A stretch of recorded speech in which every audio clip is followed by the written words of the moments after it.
اعوذ باللہ من الشیطان الرجیم بسم اللہ الرحمن الرحیم الحمد للہ رب العالمین الصلاۃ والسلام علی محمد وعلی آلہ وسلم۔ انشاءاللہ آج ہم سورہ ہود کے دوسرے رکوع کا مطالعہ کریں۔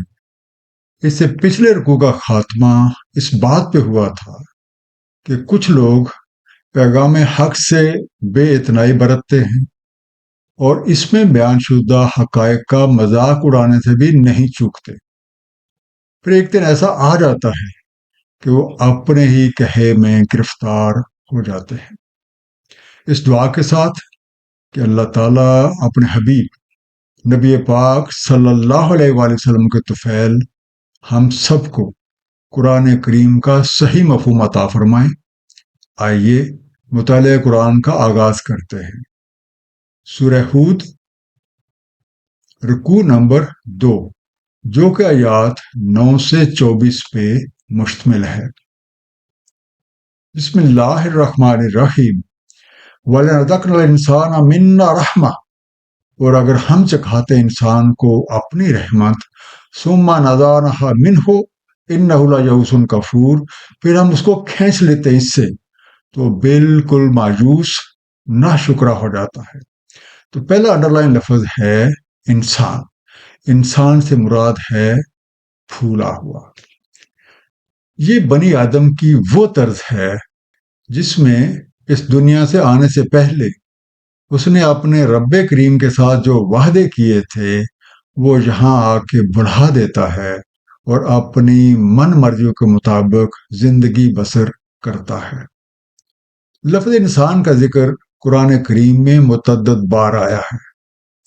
اس کی تخلیق احسن تقویم سے ہوئی، لیکن یہ اپنی بدعمالیوں کے باعث اسفل السافلین میں جا پڑتا ہے۔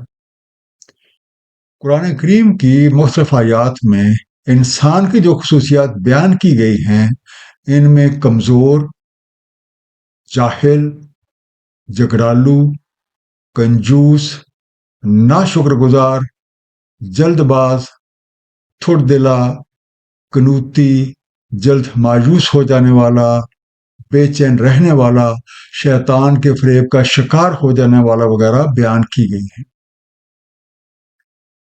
پورے قرآن کریم میں غالباً کوئی بھی ایسی آیت نہیں ہے جس میں انسان کو اچھے خطاب کے ساتھ مخاطب کیا گیا ہو۔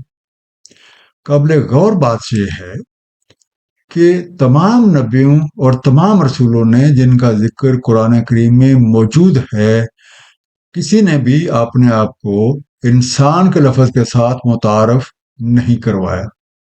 دوسرا انڈر لائن لفظ ہے لایؤوسن، نا امید ہو جاتا ہے، ڈسپائرنگ، ہوپ لیس۔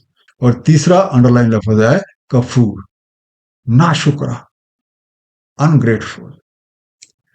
اس آیت مبارکہ میں انسان کی ایک عمومی کمزوری کا ذکر کیا گیا ہے کہ جب کبھی رب کریم اسے اپنی رحمت کا مزہ چکھانے کے بعد واپس لے لیتے تو بالکل مایوس ہو جاتا ہے، ہاتھ پاؤں توڑ کے بیٹھ جاتا ہے اور ناشکری کرنے لگ جاتا ہے۔ حالانکہ شکر گزاری ہر حال میں لازم ہے۔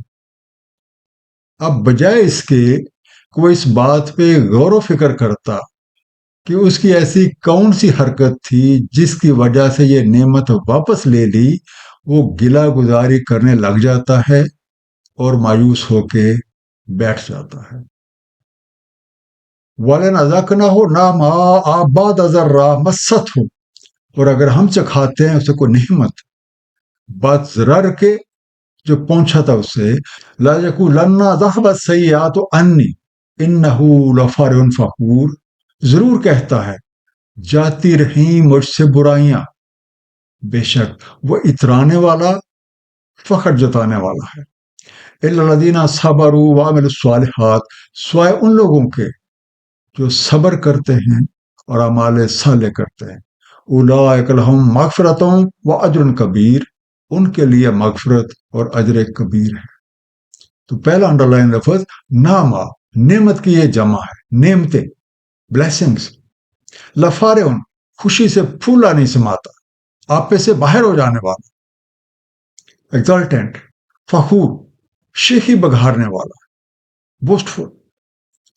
حضرت انسان کی دوسری طرز یہ ہے کہ جب کبھی تکلیف کے بعد رب کریم اسے کسی نعمت سے بہرہ مند کر دیتے ہیں تو وہ یہ کہنے لگ جاتا ہے کہ یہ میری عقل مندی اور میرے علم اور میری تدبیروں کی وجہ سے مصیبتیں مجھ سے دور ہو گئی۔ وہ سب کچھ بھلا کے شیخیاں بکھارنے لگ جاتا ہے اور اپنی خوشی میں پھولا ہی نہیں سماتا۔ اس طرح سے صرف وہی لوگ مستثنا ہیں جو مشکلات میں صبر سے کام لیتے ہیں اور اعمال صالح انجام دیتے ہیں۔ اللہ تعالیٰ ان کے لیے مغفرت کا سامان مہیا کر دیتے ہیں اور انہیں ڈھیروں اجر عطا فرماتے ہیں۔ وَلَعَلَّكَ تَارِكٌ بَعْضَ مَا يُوحَىٰ إِلَيْكَ وَضَائِقٌ بِهِ صَدْرُكَ، تو کیا آپ ترک کر دیں گے اس کا کچھ جو وحی کی جا رہی ہے آپ کی طرف اور تنگ ہو رہا ہے اس سے آپ کا سینہ؟ اَن يَقُولُوا لَوْلَا أُنزِلَ عَلَيْهِ كَنزٌ أَوْ جَاءَ مَعَهُ مَلَكٌ، کہ وہ کہتے ہیں کیوں نہیں نازل اس پہ کوئی خزانہ یا آیا اس کے پاس کوئی فرشتہ؟ انما انت نذیر، آپ صرف تنبیہ کرنے والے ہیں۔ واللہ علی کل شیء وکیل، اور اللہ تعالیٰ ہر شے پہ وکیل ہے۔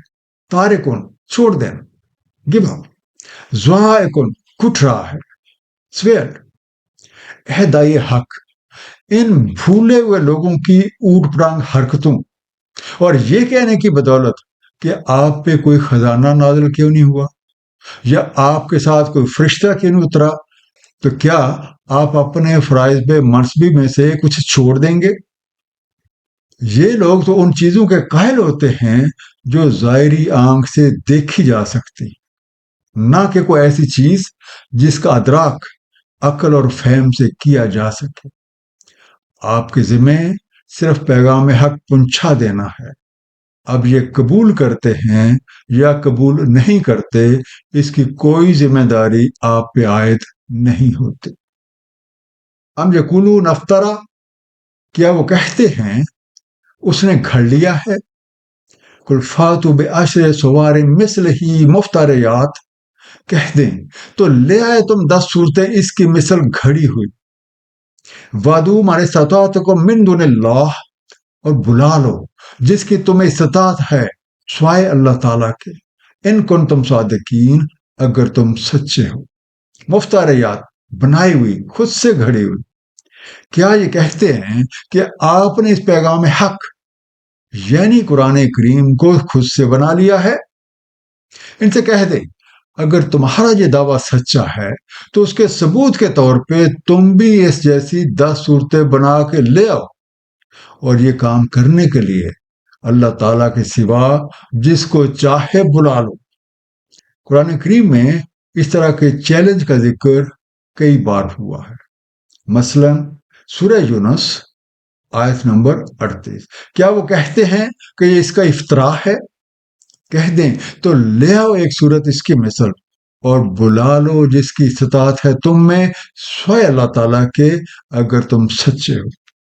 اور تاریخ گواہ ہے کہ کوئی بھی انسان نہ یہ کر سکا اور نہ ہی کر سکتا ہے، جیسا کہ سورہ بقرہ آیت نمبر 24 میں اسی سے ملتی جلتی آیت میں ارشاد ہے، پس اگر نہ کر سکو اور تم ہرگز نہیں کر سکتے تو بچ کے رہو اس آگ سے جس کا ایندھن لوگ اور پتھر ہیں، تیار کی گئی ہے کافروں کے لیے۔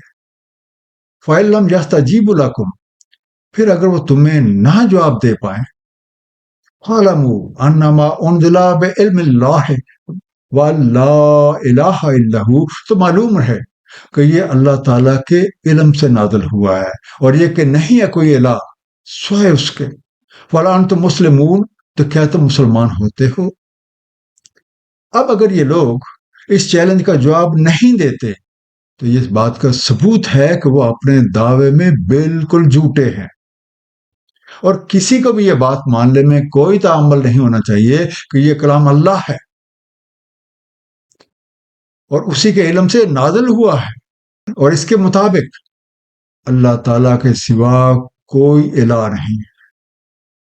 اب ان لاجواب ہونے والے سے پوچھیں کہ کیا تم اس بات کو تسلیم کرتے ہو، تسلیم و رضا کی راہ پر آتے ہو اور مسلمان ہوتے ہو؟ من کانا یرید الحیات الدنیا وزینتہا، جو کوئی ارادہ رکھتا ہے حیات دنیا اور اس کی زینت کا، نوفی الیہم اعمالہم فیہا وہم فیہا لا یبخسون، ہم پورا پورا لوٹا دیتے ہیں انہیں ان کے اعمال جہاں، اور وہ اس میں کم نہیں دیے جاتے۔ اولئک الذین لیس لہم فی الآخرۃ الا النار، یہی ہیں جن کے لیے نہیں ہے کچھ آخرت میں سوائے آگ کے۔ وَحَبِطَ مَا صَنَعُوا فِيهَا وَبَاطِلٌ مَا كَانُوا يَعْمَلُونَ، اور اکارت ہے جو انہوں نے ثنا کاری کی جہاں، اور باطل ہیں جو عمل انہوں نے کیے۔ نوفے، ہم پورا پورا واپس کر دیتے ہیں۔ وی ریپے ان فل۔ جب خسون گٹھا کر دیے جاتے از لیسن، ساناؤ صنعت کارے، دے میڈ، دے ڈیڈ۔ کچھ لوگ ایسے ہیں جو دنیا کی زندگی اور اسی کی سجداج کے ہی طالب ہیں۔ اللہ تعالیٰ ایسے لوگوں کو ان کے اعمال کا بدلہ اسی دنیا میں چکا دیتے ہیں، اور ان کے حق میں کسی طرح کی کوئی کمی نہیں کی جاتی۔ اب ایسے لوگوں کے لیے آخرت یعنی موجودہ کے بعد سے اگلے مراحل میں دکھوں اور تکلیفوں کے سوا کچھ بھی نہیں، کیونکہ جو کارگزاری انہوں نے یہاں کی وہ تو اکارت ہو گیا، اور ان کے اعمال کالعدم ہو چکے ہیں۔ افمن کان علی بینۃ من ربہ ویتلوہ شاہد منہ، بس کیا جو کوئی اپنے رب کی طرف سے دلیل روشن پہ ہے اور اسے ایک شاہد تلاوت کرتا ہے انہی میں سے، ومن قبل ہی کتاب موسیٰ اماما ورحمہ، اور اس سے پہلے کتاب موسیٰ بطور امام اور رحمت، اولئک یؤمنون بہ، یہی ہیں جو اس کا ایمان رکھتے ہیں، ومن یکفر بہ من الاحزاب فالنار موعدہ، اور جو کوئی اس کا کفر کرتا ہے گروہوں میں سے تو آگ ان کی وعدہ گاہ ہے۔ فلا تاک فی مریۃ منہ، تو نہ ہو تمہیں کوئی تردد اس میں، انہ الحق من ربک، بے شک یہ تمہارے رب کی طرف سے حق ہے، ولکن اکثر الناس لا یؤمنون، لیکن اکثر لوگ نہیں ایمان لاتے۔ الاحزاب یہ حزب کی جمع ہے، جتھے، گروہ، سیکٹس۔ مریتن کسی طرح کا شبہ، انڈسین۔ اس آیت میں بہترین طرز عمل کے حامل لوگوں کا بیان ہے۔ اہل ایمان اپنے رب کی طرف سے راہ روشن پہ گامزن ہے، اور ان کے ساتھ ان کے رب کی طرف سے گواہ بھی موجود ہے، اور حضرت موسیٰ علیہ السلام کی کتاب جو کہ پیشوا اور رحمت ہے وہ بھی اس بات کی شہادت دے رہی ہے کہ یہ سب کچھ من جانب اللہ ہے۔ اب مختلف فرقوں اور گروہوں میں سے جو کوئی بھی اس حقیقت کا انکار کرے اس کا انجام آگ ہے۔ اس لیے کہ کسی کو بھی کلام اللہ یعنی قرآن کریم میں کسی طرح کا شک و شبہ نہیں رہ جانا چاہیے، لیکن یہ بھی حقیقت ہے کہ اکثر لوگ یقین نہیں کرتے۔ ومن اظلم ممن افتری علی اللہ کذبا، اس سے بڑا ظالم کون جو افترا کرے اللہ پہ جھوٹا۔ اولئک یعرضون علی ربہم، یہی ہیں جو پیش کیے جاتے ہیں اپنے رب کے حضور۔ وَيَقُولُ الْأَشْهَادُ هَؤُلَاءِ الَّذِينَ كَذَّبُوا عَلَىٰ رَبِّهِمْ، اور کہتے ہیں شہادتی یہ ہیں جنہوں نے جھوٹ کہا اپنے رب کے بارے۔ الا لعنت اللہ علی الظالمین، سن لو اللہ تعالیٰ کی لعنت ہے ظالمین۔ یورزون سامنے کھڑے کیے جاتے ہیں، آر پریزنٹڈ، الاشہاد شہادت دینے والے، گواہ، وٹنسز۔ اب اس شخص سے بڑا ظالم کون ہوگا جو خود سے کوئی بات گھڑ کے اسے اللہ تعالیٰ کی طرف منسوب کر دے۔ جب ایسے لوگوں کی پیشی اپنے رب کریم کے حضور ہوتی ہے اور گواہی دینے والے کہیں گے کہ یہی وہ لوگ ہیں جنہوں نے اپنے رب کے اوپر جھوٹی باتیں گھڑ کے لگائی تھی، تو کیا ہوگا؟ لعنت یعنی رحمت سے دوری۔ الذین یصدون عن سبیل اللہ ویبغونہا عوجا، جو روکتے ہیں اللہ تعالیٰ کی راہ سے اور تلاش کرتے ہیں اس میں کوئی کجی، وہم بالآخرۃ ہم کافرون، اور وہ آخرت کا کفر کرتے ہیں۔ اولئک لم یکونوا معجزین فی الارض، یہ نہیں عاجز کر سکتے زمین میں، وما کان لہم من دون اللہ من اولیاء، اور نہیں ان کے لیے اللہ تعالیٰ کے علاوہ کوئی دوست۔ یضاعف لہم العذاب، دگنا ہے ان کے لیے عذاب۔ ما کانوا یستطیعون السمع وما کانوا یبصرون، نہ انہیں استطاعت تھی سننے کی اور نہ وہ دیکھتے تھے۔ یہ لعنتی وہ لوگ ہیں جو اللہ تعالیٰ کی راہ سے لوگوں کو روکتے تھے، پیغام حق میں کجی تلاش کرتے تھے، اور ان کی ان حرکتوں کی وجہ اس کے سوا کچھ نہ تھی کہ وہ آخرت کا یقین نہیں رکھتے تھے۔ یہ لوگ زمین میں کہیں بھی قانون ربی سے بچ کے نہیں نکل سکتے، اور نہ ہی اللہ تعالیٰ کے سوا کوئی ان کی مدد کر سکتا ہے۔ ان کے لیے دگنا عذاب ہے، کیونکہ ان لوگوں نے حق بات کو غور سے سننے اور اس کو سمجھنے کی کوئی کوشش ہی نہیں کی۔ اولئک الذین خسروا انفسهم وضل عنہم ما کانوا یفترون، یہی ہیں جنہوں نے خسارے میں ڈالا اپنے آپ کو اور کھو گیا ان سے جو افطرا وہ کرتے تھے۔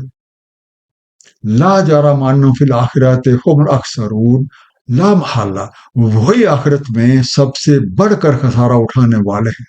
الاخسرون، سب سے زیادہ خسارے میں پڑے ہوئے، دا گریٹسٹ لوزرز۔ اس دنیا کے طالب اور اس کی سچ دج پہ فریفتہ وہی لوگ ہیں جنہوں نے اپنے لیے گھاٹے کا سودا کر لیا ہے۔ اس دنیا داری کی خاطر جو افطرا پردازی انہوں نے کی ہے، وہ رب کریم کے حضور سب کچھ کھو جاتا ہے، جس کا نتیجہ یہ ہوتا ہے کہ جو لوگ آخرت میں سب سے زیادہ گھاٹے کا شکار ہوتے ہیں۔